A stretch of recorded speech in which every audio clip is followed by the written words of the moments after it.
Voltando um pouco atrás à estratégia de credibilização de que eu estava a falar, e pergunto-lhe, e que o André Ventura tem feito referência nas suas intervenções, com aquelas palavras que eu há pouco referi, mas não é um pouco contraditório com uma declaração que ontem fez de que não vai moderar a sua bancada. Vale a pena dizer isto porque, na verdade, ao longo do último ano, várias vezes os deputados do Chega foram acusados de bullying sobre deputados de outras bancadas, com insultos, com atitudes misóginas, e até houve em um momento algum desrespeito pelo próprio edifício da Assembleia quando colocaram aquelas tarjas nas janelas. E, portanto, pergunto-lhe se não há aqui uma certa esquizofrenia política, no sentido em que, por um lado, vamos ser o partido da responsabilidade, por outro, não vamos moderar a bancada cujas atitudes em alguns momentos deixaram a desejar. Vamos por partes. O deixaram a desejar é uma avaliação sua. É uma avaliação minha, sim. Exato. Sua. Sim.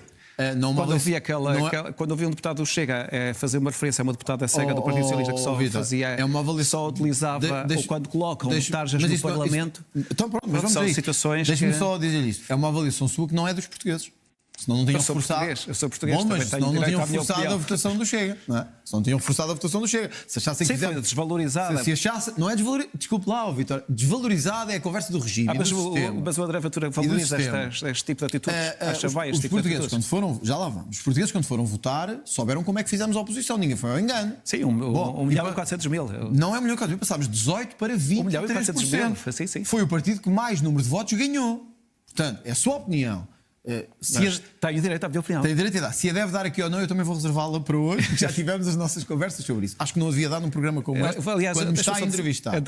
Mas a própria ERC já fez a propósito de uma outra entrevista consigo, fez uma deliberação sobre esse tema e na altura colocaram exatamente a mesma questão que eu tinha dado a minha opinião, e a ERC foi clara a dizer que os jornalistas têm a liberdade de opinião. Eu vou dizer-lhe uma coisa que não vai ficar bem. Eu estou nas tintas para a ERC. Eu interessa-me o povo português. Não é a ERC que me preocupa. Eu acho que o Vítor não deve dar. As instituições têm que ser respeitadas. Eu acho que tem, mas o povo português tem que ser mais respeitado ainda. E o Vítor não o respeita quando dá a sua opinião num programa de televisão. Respeito. E isso tem que ser mais respeitado ainda. Ou seja, o Vítor se me está a entrevistar e diz assim que as minhas atitudes deixaram um pouco a desejar. Eu não disse disse Chega deixaram. Bom, imagino que eu agora dirá à volta e disse: olha, Vítor, as suas atitudes como jornalista deixam muito a desejar, porque mostram falta de parcialidade, falta de capacidade de diálogo democrático e falta de aceitação da representatividade. Não gostava de ouvir. Mas eu deixo isso para o povo português gerir e analisar. Agora vou à resposta.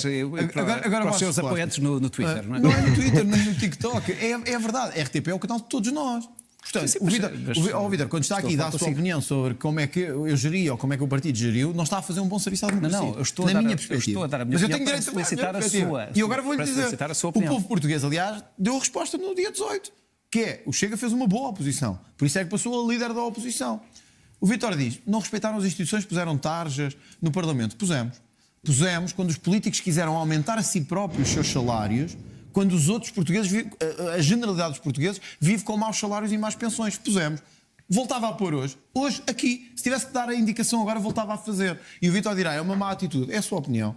Eu acho que chamámos a atenção do país para uma situação que era importante, que era o governo estava a tentar esconder que os políticos iam ter o seu salário aumentado enquanto outras pessoas continuavam com cortes, por causa da Troika. Se me perguntar, nunca ninguém tinha feito isto. Não, mas o Chega não veio para ser igual aos outros, o Chega veio para cortar com esse sistema de privilégios. E por isso eu não me arrependo nada do que fiz, Vítor. Nem daquelas palavras que foram considerados insultos. Mas vamos por partes. Eu não me arrependo nada de termos posto tarde de dizer que era uma vergonha aumentar salários de políticos enquanto outros não eram aumentados. Voltaria a fazê-lo hoje. Sei que há um processo de correr sobre isso. Cá estarei, como sempre estive, para responder no momento certo e no dia certo. Tenho muita confiança na justiça portuguesa. Muita. E, portanto, aguardo para que a sua decisão seja tomada. Depois, é verdade que houve entre bancadas, porque o Vítor conhece o ambiente político e parlamentar, é verdade que houve entre bancadas momentos de maior exaltação. Houve. Eu gostei de todos. Não, e disse aos deputados, disse aos jornalistas, disse a todos. Mas não pense, nem o país pensa, senão não tinha votado desta maneira, que foi um movimento unilateral do Chega para os outros. Vítor, eu fui deputado único. Porco, fascista, maricas, coisas desse género. Eu ouvi não só no plenário como fora dele. Coisas deste género e de outras, de não ter filhos, de coisas parecidas. Olha, esta semana, quando cheguei ao Parlamento, quando eu estava a discursar, havia deputados a dizer, deputados do LIVRE, mas esses são amigos de jornalistas e, portanto, não é tão notícia. Não estou a dizer de si, estou a dizer de jornalistas. E olha, quando eu estava a falar, havia pessoas a dizer assim, então agora não se vai sentir mal do coração?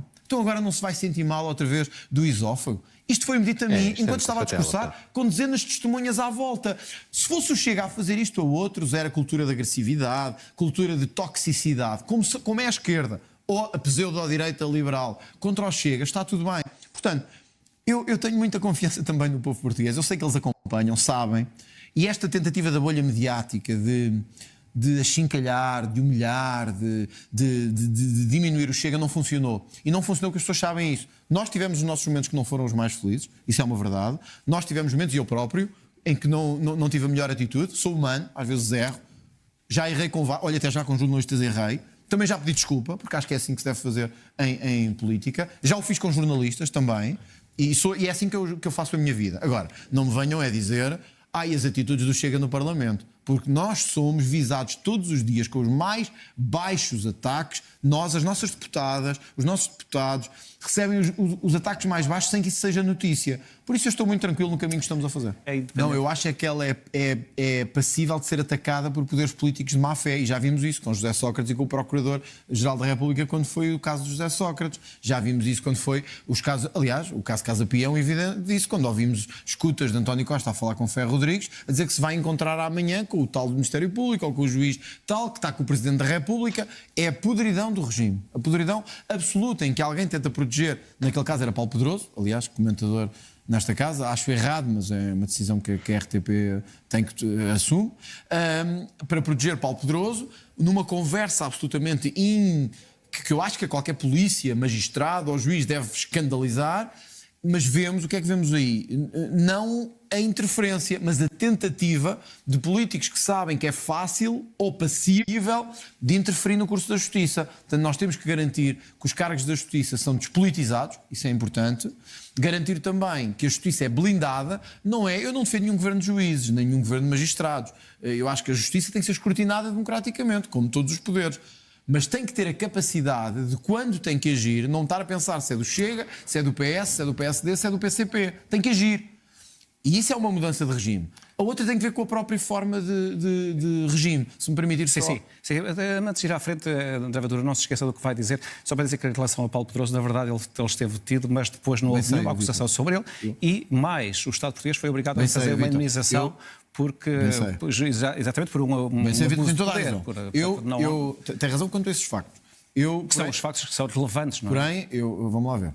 Mas não vamos voltar atrás. Não, eu só quero dizer isto porque eu é que toquei no assunto, não foi o Vítor que tocou no assunto, fui eu. O Paulo Pedroso teve as decisões que teve, eu não me conformo com elas, mas isso sou eu, cidadão André Ventura. Mas eu li, porque o processo é público e nós lemos e ouvimos.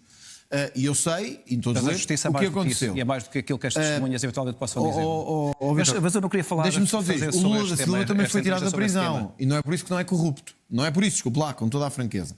O Paulo Pedroso é uma má escolha. É uma má escolha, a meu ver, como contribuinte para a RTP. Acho que tenho direito eu nem sequer estou a falar sobre eu sei que é verdade que ele teve preso e o Estado pagou, na minha perspectiva, erradamente, e ele devia ter continuado preso. E porque eu estou a dizer isto, vi o processo, e li o processo, e é a minha opinião do que devia ter acontecido. Tenho direito, como tem todo o direito, mas um processo também, devo dizer, André Ventura, um processo não é um julgamento, não é? Um processo é uma parte... Não é, mas olha, Vítor, há uma coisa importante. Se Paulo Pedroso fosse tão inocente, porque é que houve uma movimentação tão grande do poder político? Eu gostava de centrar isto. Mas porque é que houve uma movimentação tão grande do poder político para o salvar?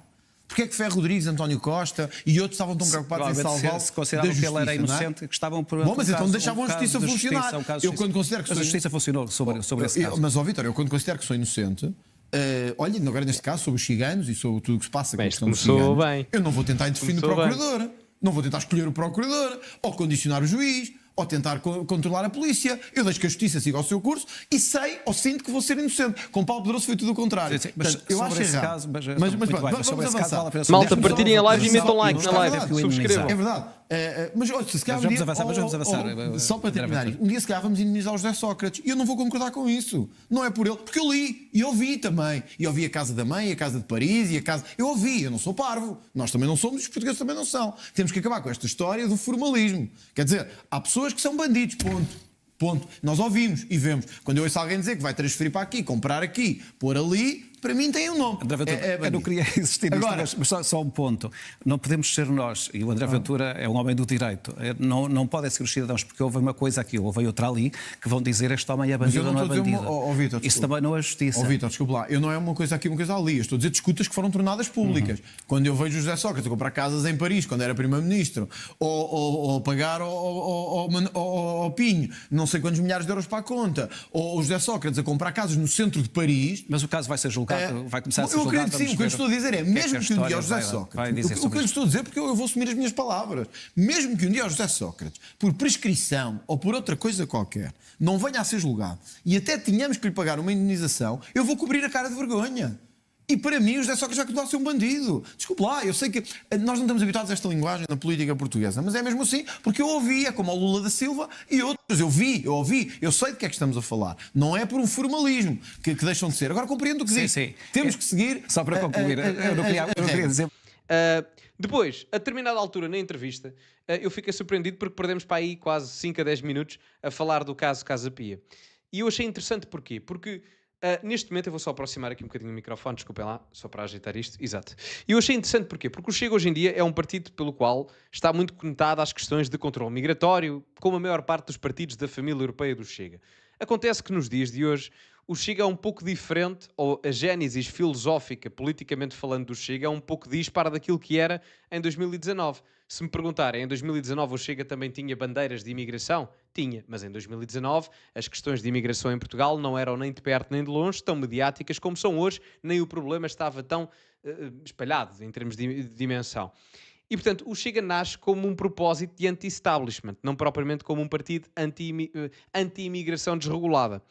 Ora, e é curioso porque durante determinada parte da entrevista parece que voltámos a ter um bocado o Chega de 2019 mais preocupado com as questões do sistema, da podridão do sistema, dos intervenientes, da corrupção, o anti-establishment em cima da mesa. Quando ele vai buscar o processo Casa Pia, fala da questão das escutas do Sócrates e do António Costa, fala também da questão do Paulo Pedroso, que depois há ali um bate-boca com o Vítor Gonçalves por ele ser comentador na RTP3. O Ventura chega até a dizer que na opinião política dele, na opinião pessoal dele, do André Ventura, ele acha que o Paulo Pedroso deveria ter tido uma sentença diferente da que teve, ou no caso, o caso deveria ter tido um desfecho diferente.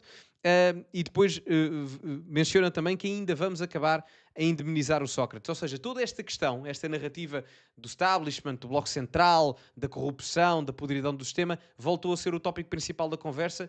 Parece quase que estávamos há 6 anos atrás, em 2019, em que essa era a principal bandeira do Chega. Os tempos mudam e as bandeiras também, em todos os partidos. Mas foi curioso, foi quase uma analepse do ponto de vista político, se quiserem.